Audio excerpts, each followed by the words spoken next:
स्वागत है दोस्तों एक बार फिर से। जो टीचिंग एप्टीट्यूड वाला था उसके जो शिक्षक अभिरुचि है ना, उसमें मॉडल पेपर है जो इसमें हम क्वेश्चन पढ़ रहे हैं। तो आज हमारा दूसरा मॉडल पेपर है, इसे मान लो आप। ठीक है, बात करते हैं अपने पहले प्रश्न की। जो शिक्षक राष्ट्र निर्माता है क्योंकि वह है राष्ट्र की भावी पूंजी का निर्माण करता है, राष्ट्रीय उत्पादन क्षमता बढ़ाता है, राष्ट्र का कायाकल्प करता है या राष्ट्र से अपने हित साधन साधना करता है। देखो इस प्रश्न का सही आंसर हो जाएगा राष्ट्र की भावी पूंजी का निर्माण करता है। फर्स्ट ऑप्शन इसका सही आंसर हो जाएगा। अगला प्रश्न है, आप निम्नलिखित में से किस प्रकार के अनुशासन के पक्षधर है? मतलब कि आप किस अनुशासन को पक्ष करेंगे, मतलब उसके पक्ष में वोट देंगे, इस तरह समझ सकते हैं आप इसको। पुरस्कार एवं दंड पर आधारित, अंतःप्रेरणा पर आधारित, दमनात्मक पद्धति पर आधारित या अनुकरणात्मक पद्धति पर आधारित। तो अंतःप्रेरणा पर आधारित है जिसका हम अनुशासन का पक्षधर करेंगे, सेकंड ऑप्शन। मतलब अब बात करते हैं अगले प्रश्न की। एक प्रधानाचार्य की कुशलता बहुत कुछ निर्भर होती है बालकों के साथ अच्छे संबंध बनाए रखने पर, अभिभावकों के साथ अच्छे संबंध बनाए रखने पर, या अच्छे मानवीय संबंध बनाए रखने पर, या अध्यापकों के साथ अच्छे संबंध बनाए रखने पर। तो अच्छे मानवीय संबंध बनाए रखने पर जो प्रधानाचार्य की कुशलता निर्भर भी करती है। ऑप्शन सी इसका सही आंसर हो जाएगा। देखो सही तो इसमें 3 आंसर होते हैं, लेकिन जो 100% है ये फिर हो जाएगा 70, फिर हो जाएगा 80। तो इस प्रकार क्या होते हैं, जो पूर्णतः सही उसमें 3 नंबर मिलते हैं, फिर उससे कम वाले में 2, फिर 1। अब की बार के इसमें पहले पैटर्न चेंज कर दिया गया, अब की बार शायद माइनस मार्किंग भी है, तो उसके अनुसार देख लेना आप। ठीक है, बात करते हैं किसी विषय के शिक्षक में पर्याप्त अभ्यास देना क्यों आवश्यक है? क्योंकि ये कार्य दक्षता प्राप्त करने के लिए आवश्यक है। ऑप्शन सी इसका सही आंसर हो जाएगा, विकल्प सी। ठीक है, किसी की कक्षा में सर्वोत्तम कक्षीय अनुशासन प्रकट होना चाहिए, जो छात्रों को जबरन चुप किया रहता है, जो छात्रों को पूरे घंटे पढ़ाता है, या जो छात्रों में सहयोग की भावना भर देता है, या जो छात्रों के विकास में सहयोग करता है। तो जो छात्रों के विकास में सहयोग करे ना, उसी कक्षा में अनुशासन प्रकट होना चाहिए सर्वोत्तम। ठीक है, ऑप्शन डी इसका सही आंसर हो जाएगा, विकल्प 4। मतलब अब बात करते हैं अपने अगले प्रश्न की। समूह योजना निर्माण का निम्नलिखित लाभ है। यह स्व निर्देशन में प्रशिक्षण प्राप्त करता है, यह प्रजातांत्रिक मूल्यों का प्रशिक्षण देता है, यह समूह कठिनाइयों का निराकरण करता है, यह दुर्व्यवहार को समाप्त करता है। तो यह न प्रजातांत्रिक मूल्यों का प्रशिक्षण देता है। सेकंड ऑप्शन इसका सही आंसर हो जाएगा। अब बात करते हैं अपने अगले प्रश्न की। अगला प्रश्न है, निम्नलिखित में से उत्तम अनुशासन को प्रकट करने वाला विशेषण है। तो उत्तम अनुशासन होता है ना, उसको प्रकट करने वाला विशेषण इन चारों विकल्पों में से कौन सा है? पहला है विश्वसनीयता, दूसरा हो जाएगा विकासात्मक दशा, तीसरा हो जाएगा सुधारात्मक दशा, चौथा हो जाएगा बचाव। तो सुधारात्मक दशा है जो उत्तम अनुशासन को प्रकट करने वाला विशेषण है। ऑप्शन 3 इसका सही आंसर हो जाएगा 100%, 3 नंबर वाला। अब बात करते हैं अगले प्रश्न की।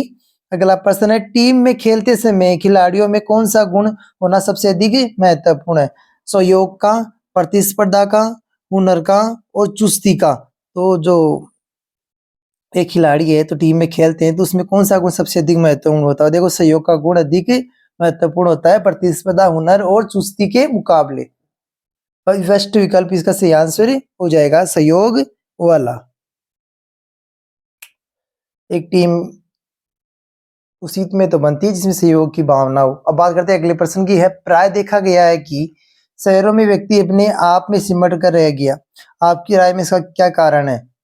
अपनी स्वार्थपरता के कारण, परोपकारिता की भावना के कारण, समयाभाव के कारण, या संपर्क के कारण, या अन्य लोगों के प्रति उपेक्षा भाव के कारण? देखो समयाभाव है ना, समय की कमी है, सब काम करते रहते हैं, कंपनियों में जॉब करते रहते हैं, तो उसमें समय नहीं मिलता माता पिता दोनों को, इसी कारण सी आंसर सही हो जाएगा। शिक्षकों द्वारा छात्रों में द्वेषपूर्ण संबंध बनाए रखने पर केवल छात्रों पर इसका प्रतिकूल प्रभाव पड़ता है, छात्रों के साथ शिक्षक पर भी प्रतिकूल प्रभाव पड़ता है, दोनों पर कोई प्रभाव नहीं पड़ता, या छात्रों पर अनुकूल प्रभाव पड़ता है? तो इसमें है ना आंसर सही हो जाएगा, छात्रों के साथ साथ शिक्षक पर भी प्रतिकूल प्रभाव पड़ता है। सेकेंड ऑप्शन इसका सही आंसर हो जाएगा। छात्रों के साथ शिक्षक का भी प्रतिकूल प्रभाव पड़ता है। अब बात करते हैं अपने अगले प्रश्न की। संप्रेषण के प्रभाव को संवर्धित करने हेतु पूर्ण बलन का विशेष महत्व होता है। कि संप्रेषण होता है ना, उसके प्रभाव को संवर्धित करने हेतु पुनर्बलन का महत्व है। सदैव है, नहीं है, संभवतः है या बहुधा है। तो सदैव महत्व होता है। ऑप्शन फर्स्ट इसका सही आंसर हो जाएगा। ऑप्शन फर्स्ट इसका सही आंसर है, फर्स्ट ऑप्शन सदैव। अब बात करते हैं अगले प्रश्न की। अगला प्रश्न है, सहायक सामग्री उदाहरण दृष्टांत आदि के प्रयोग करने से विचार संचार में बाधा उत्पन्न होती है। क्या आप इस कथन से सहमत है? समझ पा रहे हो? जैसे सहायता सामग्री उदाहरण दृष्टांत आदि के प्रयोग करने से विचार संचार में बाधा उत्पन्न होती है। क्या आप इस कथन से सहमत है? पूर्ण असहमत, आंशिक असहमत, पूर्ण सहमत, शायद ऐसा होता है। तो इसका सही आंसर हो जाएगा पूर्ण असहमत। फर्स्ट ऑप्शन इसका सही आंसर है।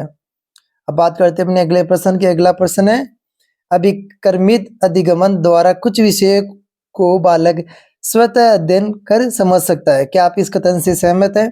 सहमत है तो फर्स्ट ऑप्शन, आंशिक सहमत है सेकंड ऑप्शन, थर्ड ऑप्शन हो जाएगा असहमत, फोर्थ हो जाएगा शायद आप इससे सहमत है भी और शायद नहीं भी। तो इस कथन से पूर्णतः सहमत है। फर्स्ट ऑप्शन सही आंसर हो जाएगा इसका। फर्स्ट ऑप्शन इसका सही आंसर है। अब बात करते हैं अपने अगले प्रश्न की। अगला प्रश्न है, कक्षा में मस्तिष्क आंदोलित करने की विधि के प्रयोग से छात्रों में विकसित होती है। तो छात्रों में क्या विकसित होती है? उनकी चिंतन क्षमता विकसित होती है, कल्पना की शक्ति विकसित होती है, उपयुक्त सभी या स्वान्वेषण की क्षमता विकसित होती है। तो स्वान्वेषण की क्षमता विकसित होती है मस्तिष्क आंदोलित करने की विधि के प्रयोग से। फर्स्ट ऑप्शन इसका सही आंसर हो जाएगा। अब बात करते हैं अपने नेक्स्ट जो क्वेश्चन है उसकी। बेसिक शिक्षा का केंद्र बिंदु है हस्तकौशल प्रशिक्षण, सामान्य भाषिक एवं गणितीय प्रशिक्षण, ज्ञानात्मक शिक्षण या खेलकूद एवं सांस्कृतिक कार्यक्रम। तो देखो इसमें जो हस्तकौशल प्रशिक्षण है ना, उससे बेसिक शिक्षा का केंद्र बिंदु है। हस्तकौशल प्रशिक्षण बेसिक शिक्षा का केंद्र बिंदु है। क्या है बेसिक शिक्षा का केंद्र बिंदु? हस्तकौशल प्रशिक्षण। फर्स्ट ऑप्शन सही आंसर है। अगला प्रश्न है, छात्रों में संप्रेषण कला का विकास होने से उनमें किसी विषय वस्तु को समेटने की शक्ति का विकास होगा, किसी बात को सीखने की शक्ति का विकास होगा, किसी की बात को काटकर अपनी बात कहने की क्षमता का विकास होगा, किसी विचार अभिव्यक्ति की क्षमता का विकास होगा। तो इसमें सही आंसर हो जाएगा विचार अभिव्यक्ति की क्षमता का विकास होगा। फोर्थ ऑप्शन इसका सही आंसर हो जाएगा। अब बात करते हैं अपने नेक्स्ट क्वेश्चन की। देखो इन क्वेश्चनों को जो कम से कम 7-8 वीडियो या 10 वीडियो होने वाली, इनको 2-2 बार देखोगे, यही क्वेश्चन रिपीट होने घुमा फिरा के, इनसे अलग आने वाले नहीं है। ठीक है। छात्रों के साथ संपर्क साधन का एक प्रमुख तथा उपयोगी साधन है छात्रों के साथ खेलना। छात्रों के एक टीचर का छात्रों के साथ संपर्क साधन का एक प्रमुख तथा उपयोगी साधन है। छात्रों के साथ खेलने से थोड़ी होगा, होगा क्या? होगा, बिल्कुल होगा। छात्रों के घर जाने से होगा? नहीं, इसे तो वो विरोध वाली भावना उत्पन्न हो जाती है, टीचर मेरे घर रोज आ जाते हैं। अब बात है अगले प्रश्न की। अगला प्रश्न है, शिक्षक में सजगता तभी रह सकती है जब वह अपनी सभी प्रतिभाओं के विकास का प्रयास करे। या इस हेतु से क्या करना चाहिए? उस सभी खेल खेलने चाहिए, सभी सहगामी क्रियाओं में भाग लेना चाहिए, सभी विषय पढ़ानी चाहिए, अपनी उन्नति करनी चाहिए। तो सभी सहगामी क्रियाओं में भाग लेना चाहिए, ऑप्शन बी। अगला प्रश्न, राष्ट्रीय शिक्षा नीति व कार्यक्रमों का ज्ञान प्रदर्शित करता है शिक्षा के प्रति सजगता का, राजनीतिक चेतना का, व्यावसायिक रुचि या धनोपार्जन की क्षमता। तो शिक्षा के प्रति सजगता है ना, और राष्ट्रीय शिक्षा नीति व कार्यक्रम का ज्ञान प्रदर्शित करती है। शिक्षा के प्रति सजगता राष्ट्रीय शिक्षा नीति व कार्यक्रमों का ज्ञान प्रदर्शित करती है। ऑप्शन फर्स्ट इसका सही आंसर हो जाएगा। अगला प्रश्न है, व्यावसायिक शिक्षा की गुणवत्ता के लिए विद्यार्थियों को नगर में स्थित व्यवसाय को दिखाने ले जाना चाहिए। चलो व्यावसायिक शिक्षा है ना, बिजनेस वाली, की गुणवत्ता के लिए विद्यार्थी को नगर में स्थित व्यवसायों को दिखाने ले जाना चाहिए। क्या आप इस बात से सहमत हैं? पूर्ण सहमत है, सहमत है या असहमत है, या शायद आप इसे सहमत हो भी सकते हैं, शायद आप इसे सहमत नहीं भी हो सकते, तो इसे पूर्ण सहमत होना चाहिए। ठीक है। अध्यापकों को छात्रों को प्रेरित करना चाहिए। अध्यापकों को छात्रों को किस लिए प्रेरित करना चाहिए, किस काम के लिए प्रेरित करना चाहिए? केवल पढ़ने के लिए, केवल खेलने के लिए, दूरदर्शन के समाचार सुनने के लिए, या ज्ञानवर्धक कार्यक्रम देखने के लिए? तो अध्यापकों को छात्रों को ज्ञानवर्धक कार्यक्रम देखने के लिए प्रेरित करना चाहिए। फोर्थ ऑप्शन इसका सही आंसर हो जाएगा। अब चलते हैं अपने अगले प्रश्न। अगला प्रश्न है, जन चेतना जागृत करने के लिए शिक्षक को चाहिए कि वह सामाजिक कार्यों में सक्रिय रहे। जन चेतना का मतलब जानते हो कि आप क्या होता है? बताओ देखिए कमेंट में। जन चेतना जागृत करने के लिए शिक्षक को चाहिए कि वह सामाजिक कार्यों में सक्रिय रहे, जन चेतना पर लेख प्रकाशित करवाई, जगह जगह जन चेतना का व्याख्यान दी, या जनमानस से बिल्कुल विमुख रहे। तो इसका सही आंसर हो जाएगा सामाजिक कार्यों में सक्रिय रहे। जो अपने सामाजिक कार्य होते हैं, कैंप होते हैं, उनमें सक्रिय रहे। अगला प्रश्न, समाज में स्त्री शिक्षा को प्रोत्साहन नहीं मिलता क्योंकि वे शिक्षा के द्वारा वह समाज में स्त्री शिक्षा को प्रोत्साहन नहीं मिलता क्योंकि शिक्षा के द्वारा वह साहसी होती, अपने अस्तित्व को पहचानती, अपने बारे में सजग हो जाती है, या घर के कार्यों के प्रति उदासीन हो जाती है। तो अपने बारे में सजग हो जाती है, इसका सही आंसर है ऑप्शन 3।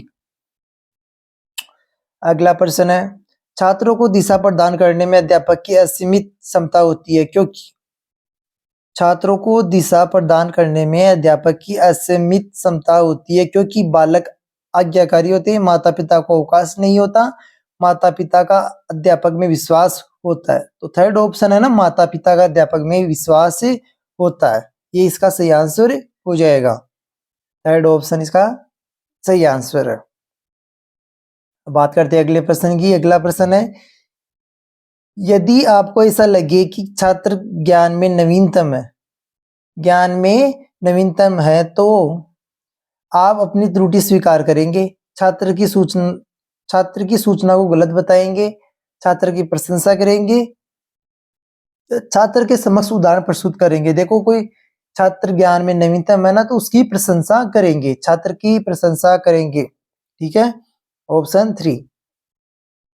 अगला प्रश्न है, छात्रों में नेतृत्व गुणों का विकास करने के लिए जरूरी है। छात्रों में नेतृत्व का गुणों के विकास के लिए क्या जरूरी है? छात्रों को दायित्व सौंपना, छात्रों को प्रोत्साहित करना, छात्रों द्वारा दूसरों को दंड दिलाना, या छात्रों को उपदेश देना। तो छात्रों को दायित्व सौंपना छात्रों में नेतृत्व के गुणों का विकास करने के लिए जरूरी है। ऑप्शन फर्स्ट इसका सही आंसर है। कोई बालक शिक्षा के क्षेत्र में दिन प्रतिदिन गिरता जा रहा है, तो इसका कारण है वह रोजगार में लग गया, अध्यापक ठीक से नहीं पढ़ाते, वह छात्र पढ़ाई से ऊब गया, या वह संगत में पड़ गया। तो इसका सही आंसर हो जाएगा ऑप्शन सेकंड, वह संगत में पड़ गया। ऑप्शन सेकंड, प्रतिदिन गिरता जा रहा। हाँ, ऑप्शन सेकंड सही है इसका। कक्षा में विचार संप्रेषण को उद्देश्यपूर्ण बनाने के लिए शिक्षक को चाहिए कि वह पहले छात्रों को तत्पर करे, विषय वस्तु को खूब पढ़े, कक्षा को डांट कर शांत करे, छात्रों को सहभागी बनाए। कक्षा में विचार संप्रेषण को उद्देश्यपूर्ण बनाने के लिए शिक्षक को चाहिए, क्या चाहिए? छात्रों को वह सहभागी बनाए। विचार संप्रेषण को उद्देश्यपूर्ण बनाने के लिए छात्रों को सहभागी बनाना चाहिए। ऑप्शन 4। अगला प्रश्न है, अपनी बात को रोचक तथा बोधगम्य तथा लिख लेना बीच में, रोचक बोधगम्य तथा, या रोचक और बोधगम्य बनाने के लिए शिक्षक को सहारा लेना चाहिए उदाहरण एवं दृष्टांतों का, वरिष्ठ छात्रों का, प्रश्नों का, या कठिन शब्दों का। तो उदाहरण एवं दृष्टांतों का क्या लेना चाहिए? सहारा लेना चाहिए। अगला प्रश्न है, जिन व्यक्तियों में सामाजिकता का गुण होता है वे होते हैं, मतलब जिन व्यक्तियों में सामाजिकता का गुण होते हैं वे होते हैं समाज में व्यावहारिक, तीव्र बुद्धि वाले, मूर्ख ही, या घमंडी। तो जो होते हैं ना, जिनमें सामाजिकता का गुण होता है वो होते हैं समाज में व्यावहारिक। फर्स्ट ऑप्शन इसका सही आंसर हो जाएगा। व्यक्ति में सामाजिक का गुण होता है। अगला प्रश्न है अपना, बाल्यावस्था में बालकों की दोस्ती का केंद्रीय बिंदु है। बाल्यावस्था में बालकों की दोस्ती का केंद्रीय बिंदु क्या है? सामाजिक स्तर पर समानताएं, बौद्धिक एवं शैक्षणिक स्तर पर समानताएं, माता पिता के मित्र परिवारों के साथ आदान प्रदान, या सहभागिता। तो इस प्रश्न का सही आंसर हो जाएगा सहभागिता। बाल्यावस्था में बालकों की दोस्ती का केंद्रीय बिंदु है क्या? सहभागिता। आपने बीएड प्रवेश परीक्षा के लिए आवेदन पत्र भरा, बताओ इसका सही आंसर क्या होगा? देखिए बताओ जल्दी से कमेंट में बताओ। ब्लूटिक तो लग जाएगा इसमें, आप बताओ देखिए जल्दी से पहले इसका आंसर क्या होगा। आप शिक्षक बनना चाहते हैं, कहीं और नौकरी नहीं मिल रही, परीक्षा देने का अभ्यास होगा आप शिक्षक बनना चाहते हैं, फर्स्ट ऑप्शन इसका सही आंसर हो जाएगा। अभी दे रहे हो बीएड की एग्जाम, एंट्रेंस एग्जाम, शिक्षक बनने के लिए ही। शिक्षा का महत्वपूर्ण उद्देश्य होता है विद्यार्थियों का बौद्धिक विकास करना, विद्यार्थियों का सर्वांगीण विकास करना, धन कमाना, केवल शिक्षा प्रदान करना। कुछ का धन कमाना होता है, लेकिन कुछ का होता है विद्यार्थियों का सर्वांगीण विकास करना। ऑप्शन बी, शिक्षा का महत्वपूर्ण उद्देश्य है विद्यार्थी का सर्वांगीण विकास करना, ना कि धन कमाना। लोगों ने इसे धन कमाने का वो जरिया बना रखा है एकदम। अब बात करते हैं अपना अगला प्रश्न है, किसी समस्या के समाधान के लिए सामाजिक रूप से परिपक्व व्यक्ति। प्रश्न है, किसी समस्या के समाधान के लिए सामाजिक रूप से परिपक्व व्यक्ति समस्या पर मतलब कोई समस्या है उस पर क्या करता है? तुरंत फैसला करता है, समस्या के हर पक्ष का सोच विचार कर निर्णय करता है। बी ऑप्शन सही आंसर है कि वह समस्या के हर पक्ष पर सोच विचार कर निर्णय लेता है, ना कि दूसरों से सलाह लेकर कोई निर्णय लेता है। ठीक है, यदि आपसे निःशुल्क रूप से साक्षरता अभियान में सम्मिलित होने के लिए कहा जाए, निःशुल्क रूप से, किसी प्रकार के कोई आर्थिक सहायता नहीं, तो आप उस कार्यक्रम से जुड़ोगे, उस कार्यक्रम में रुचि लोगे, उसे एक व्यवसायिक कार्यक्रम समझेंगे या उससे अधिक अपने काम की चिंता करोगे? बताओ देखिए, इस प्रश्न का सही आंसर हो जाएगा उस कार्यक्रम से जुड़ेंगे जो निःशुल्क रूप से साक्षरता अभियान में सम्मिलित होने को कहा जाए। अगला प्रश्न है, नेता के कार्यों का लक्ष्य होना चाहिए। जो एक नेता है उसके कार्यों का लक्ष्य होना चाहिए क्या? समूह का कल्याण करे या खुद का कल्याण करे? विभाजन कर शासन करना, संपर्क करने के लिए, और ऑप्शन 4 हो जाएगा विश्राम करने के लिए। तो समूहों का कल्याण करना नेता के कार्यों का लक्ष्य होता है। एक नेता है जिसको एक समूह में बनाया जाता है नेता, तो उसका कल्याण करना ही नेता का लक्ष्य होता है। ऑप्शन फर्स्ट इसका सही आंसर है। अगला प्रश्न है, बालकों में नेतृत्व के गुण का विकास से उत्पन्न होता है। क्या उत्पन्न होता है? विकास, वो आत्मविश्वास होता है, संकोच होता है, ईर्ष्या होती है, या आत्मनियंत्रण होता है? तो आत्मविश्वास होता है बालकों में नेतृत्व के गुण के विकास से। आत्मविश्वास उत्पन्न नहीं होता क्या अगर आप भी किसी टीम को लीड करो तो? अगला प्रश्न है, आपकी नियुक्ति अंग्रेजी माध्यम वाले विद्यालय में हुई, जबकि आप अंग्रेजी जानते नहीं है। ठीक है, समझ पा रहे हो जी? एक से कोई आप हिंदी मीडियम से हो और आपकी नियुक्ति हो गई इंग्लिश मीडियम में, तो आप क्या करोगी? नौकरी नहीं करेंगे, साहस से काम लेंगे, परिश्रम से अंग्रेजी सीखोगे, स्थानांतरण करवाओगे? तो इसका सही आंसर हो जाएगा परिश्रम से अंग्रेजी सीखोगे, ना कि नौकरी नहीं करो। नौकरी तो क्यों ना करोगे, नौकरी यूं एम ही थोड़ी मिलती है।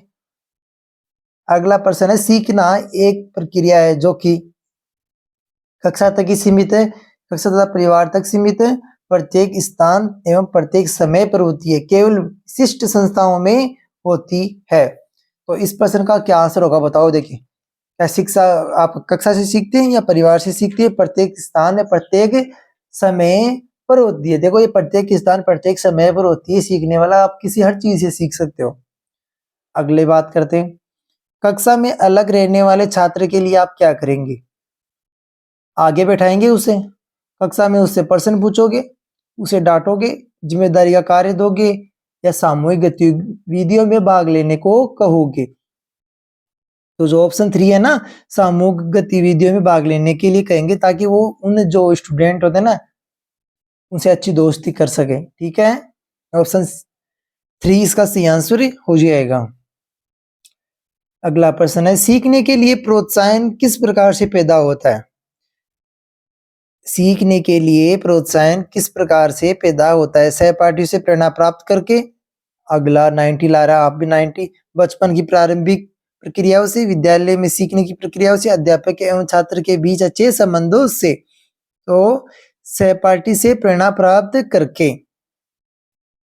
सीखने के लिए प्रोत्साहन पैदा होता है। अगला प्रश्न है, प्रयोगशाला ज्ञान सिद्धांत को मूर्त एवं व्यावहारिक बनाता है। कैसे बनाता है? अंतःक्रिया से, उपकरणों से, अभ्यास से या साज सज्जा से। तो अंतःक्रिया से प्रयोग ज्ञान सिद्धांतों को व्यावहारिक बनाता है। ऑप्शन फर्स्ट इसका सही आंसर है, अंतःक्रिया से व्यावहारिक बनता है प्रयोग ज्ञान। अगला प्रश्न है, अध्यापक का कक्षा के छात्रों के प्रति दृष्टिकोण होना चाहिए। कैसा दृष्टिकोण होना चाहिए बताओ? देखिए, पक्षपातपूर्ण होना चाहिए, सभी छात्रों के साथ समान व्यवहार, या मंदबुद्धि छात्रों के प्रति अधिक ध्यान देना, कुशाग्र बुद्धि के छात्रों पर ध्यान देना।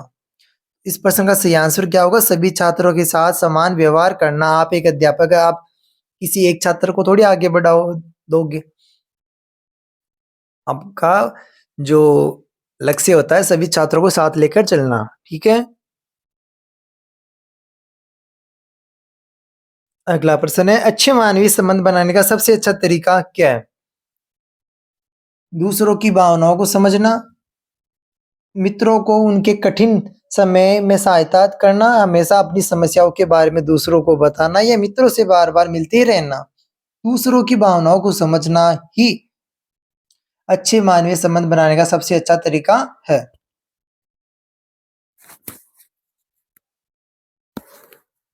अगला प्रश्न है, आपकी राय में छात्र परिश्रम का महत्व कैसे उत्पन्न किया जाए? मतलब आपकी राय में छात्र परिश्रम का जो महत्व वो कैसे उत्पन्न किया जाए बताओ? देखिए, आपकी राय में क्या होगा? स्वयं छात्रों के समक्ष परिश्रम करोगे, या कहानियां सुनाओगे, या भाषण दोगे, या जबरदस्ती काम करवाओगे? ऐसे बताओ। देखिए, अगला प्रश्न है, छात्रों में सामाजिक मूल्य विकसित करने का सर्वोत्तम साधन है। छात्रों में सामाजिक मूल्य विकसित करने का सर्वोत्तम साधन क्या है? आप उन्हें उपदेश दोगे, कहानियां सुनाओगे, कहानियां या के ऊपर चंद्र बिंदु कर लेना। ठीक है, आदर्श आचरण करना, महापुरुषों की जीवनियों का अध्ययन करना। तो आदर्श आचरण करने से छात्रों में सामाजिक मूल्य विकसित करने का सर्वोत्तम साधन है आदर्श आचरण। Option C. ठीक है, पर्यावरण प्रदूषण को रोकने का सबसे उत्तम उपाय पर्यावरणीय शिक्षा ही है। क्या आप इस कथन से सहमत हैं? पर्यावरण प्रदूषण को रोकने का सबसे उत्तम उपाय पर्यावरण शिक्षा है। हम इससे पूर्णतः सहमत है, पूर्ण रूप से सहमत है, दबा के सहमत है, इससे फुल वोट करेंगे इसको। अगला प्रश्न है, पूर्ण सहमत, ऑप्शन फर्स्ट इसका सही आंसर हो जाएगा। अगला प्रश्न आएगा हमारा, प्रसिद्ध पर्यावरणवाद वाटसन के अनुरूप वह सत्य विकल्प कौन सा है जन्म के समय शिशु व्यवहार में प्रकट नहीं होता? कौन सा जो व्यवहार है एक सुनिश्चित दया कर, सुनिश्चित प्रतिवर्ती क्रिया, सुनिश्चित व्यावहारिक गुण, सुनिश्चित हस्तात्मक प्रवृत्तियां। तो सुनिश्चित व्यावहारिक गुण प्रसिद्ध पर्यावरणवादी वाटसन के अनुरूप एक सत्य विकल्प है। शिक्षा संबंधित किसी भी योजना में प्रमुख स्थान किसका है? शिक्षा से संबंधित किसी भी योजना में प्रमुख स्थान किसका होता है बताओ? स्टूडेंट का होता है, टीचर का होता है, स्टूडेंट टीचर का होता है, या समाज सुधारकों का होता है, या अपने राजनेताओं का होता है? बताओ, देखिए कौन सा होगा? राजनेताओं का होता है क्या, या आप खुद का होता है, या आपके दोस्तों का होता है? बताओ किसका होता है? मेरे ख्याल से तो अध्यापक एवं छात्रों का होता है, जो सही भी है। आपके और आपके दोस्तों का होता होगा, वो आपके अनुसार होता होगा। अगला प्रश्न है, 14 वर्षीय राम उसी प्रकार का स्वेटर पहनता है जिस प्रकार के स्वेटर उसके अध्यापक पहनते हैं। इस प्रकार के व्यवहार को आप क्या कहेंगे? बताओ क्या कहोगे? पूरक कहोगे, संक्रमण कहोगे, पहचान कहोगे या अंत केंद्रित कहोगे? बताओ। 14 वर्ष का एक लड़का उसी प्रकार का स्वेटर पहनता है या कोई लड़की उसी प्रकार की स्वेटर पहनती है जिस प्रकार की उसकी टीचर मैम पहनती है। तो आप बताओ क्या उसे सहमत हो? पूरक हो जाएगा उसमें। तो जो अपना सेकंड जो मॉडल पेपर है ना टीचिंग एप्टीट्यूड का, वो अपना कंप्लीट हो गया। मिलते अपने थर्ड मॉडल पेपर।